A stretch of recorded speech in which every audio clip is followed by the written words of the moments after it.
নমস্কার। আজ আমি খুব সুস্বাদু একটি খাবার, মিষ্টি খাবার সিমুই বানাবো। সিমুই সবার খুব পছন্দের খাবার। প্রথমে আমি 1 লিটার দুধ প্যানে দিয়ে গরম করতে বসাবো এবং ওই দুধটাকে সমানে নাড়তে থাকতে হবে, কারণ না নাড়লে তলায় বসে যাওয়ার একটা চান্স থাকে, লেগে যাওয়ার চান্স থাকে। এবার নাড়তে নাড়তে আমি যতক্ষণ না ফুটবে ততক্ষণ আমার ওটাকে নাড়তে হবে। এরবার আমি অন্য একটি ওভেনে ওটাকে শিফট করে দিয়ে আমি সিমুইয়ের অন্যান্য কাজ সারব। প্রথমে একটি কড়াই বসিয়ে তাতে 2 চামচ ঘি দেব, 2 চামচ বা তার একটু কম ঘি দেব, দিয়ে কাজু ভাজতে দেবো, কারণ আমি খুব প্রিমিয়াম কোয়ালিটির কাজু নিয়েছি, আস্ত কাজু। সেটাকে হাতের সাহায্যে 2টো টুকরো করেছি। এবার এই কাজুগুলোকে আমি দিয়ে দেব। আঁচটা কমানো আছে, ফ্লেমটা কমানো আছে। এবার নাড়তে নাড়তে কাজুটা ভাজা হোক। এবার আমি দুধটার মধ্যে চিনি মেশাবো। আমি এখানে 1 লিটার দুধ নিয়েছি। 1 লিটার দুধের জন্য আমি 100 গ্রাম চিনি দিয়েছি। কেন 100 গ্রাম দিয়েছি? কারণ আমার বাড়িতে সবাই এত কম মিষ্টি খায়, তো সেই জন্যই আমি 100 গ্রাম দিয়েছি। এই চিনিটা যে যার পছন্দ মতো কম বেশি দিতে পারে, মিষ্টিটা তার যার যার স্বাদ অনুযায়ী দিতে পারে। এইবার আমি ওই কাজু যে কড়াইতে ভাজছিলাম সেখানে সিমুই অ্যাড করে দেব। সিমুইটাকেও আমার একসাথে ভেজে নিতে হবে। সিমুইটা ভাজতে যেহেতু খুব কম সময় লাগে, বেশি সময় লাগে না, খুব তাড়াতাড়ি লাল লাল হয়ে যায়। এবার সিমুইটা যেই ভাজা হবে তার মধ্যে আমি কিশমিশটাও মিশিয়ে দেবো। কিশমিশটা আমি আগে থেকে জলে ভিজিয়ে ধুয়ে নিয়েছি, ভিজিয়ে জল ঝরিয়ে নিয়েছি। কিশমিশটাও মিশিয়ে দেবো। এটা যখন বেশ লাল লাল হয়ে যাবে, লাল লাল হওয়া অবধি আমি ভাজতে থাকবো।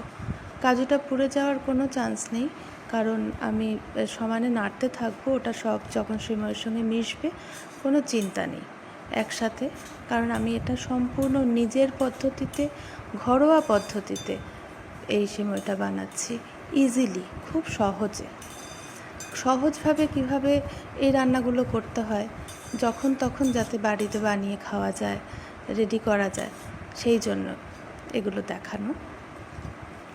এইবার যখন সিমুইটা ভালো করে ভাজা হয়ে যাবে লাল লাল করে, তখন আমি ওই যে দুধটা যে আমার পাশে ফুটছে, দুধটাকে আমি গ্যাস কিন্তু অফ করিনি, দুধটা কিন্তু ওখানে ফুটছে। এইবার আমি ওই সিমুইটা, ভাজার সিমুইটা দুধের সাথে মিশিয়ে দেব। গ্যাসটা একটু কমিয়ে নিতে হবে যখন আমি গরম সিমুই ভাজাটা দুধের সাথে মেশাবো, কারণ ওটা কিন্তু খুব মানে ফুটে উতলে আসতে পারে, ওটা গা হাত পা পুড়ে যেতে পারে। ওটা খুব সাবধানে মেশাতে হবে, কারণ দুটো জিনিসই গরম আর ওটার মধ্যে ঘি রয়েছে, সেই জন্য একটা বিপদ হওয়ার সম্ভাবনা, খুব সাবধানে ওটা করতে হবে। এইবার খুব ভালো করে আমাকে ওই সিমুইটা দুধের সাথে মেশাতে হবে এবং আমি ততক্ষণ পর্যন্ত এটাকে নাড়বো যতক্ষণ একটা ক্রিমি টেক্সচার না আসবে। বেশ ভালো করে ফুটতে ফুটতে বেশ ক্রিমের মতন হয়ে যাবে, ঘন হয়ে যাবে, ক্ষীর হয়ে যাবে। কিন্তু তবুও আমি এটাকে দুধ অবস্থাতেই নামাবো। খুব বেশি শুকিয়ে ফেললে যখন ওইটা ঠান্ডা হবে না, তখন একদম ড্রাই হয়ে যাবে, সেরকম নয়। দেখুন কীরকম, এই যখন আসবে অবস্থা, সেই সময় আমি নামিয়ে নেব।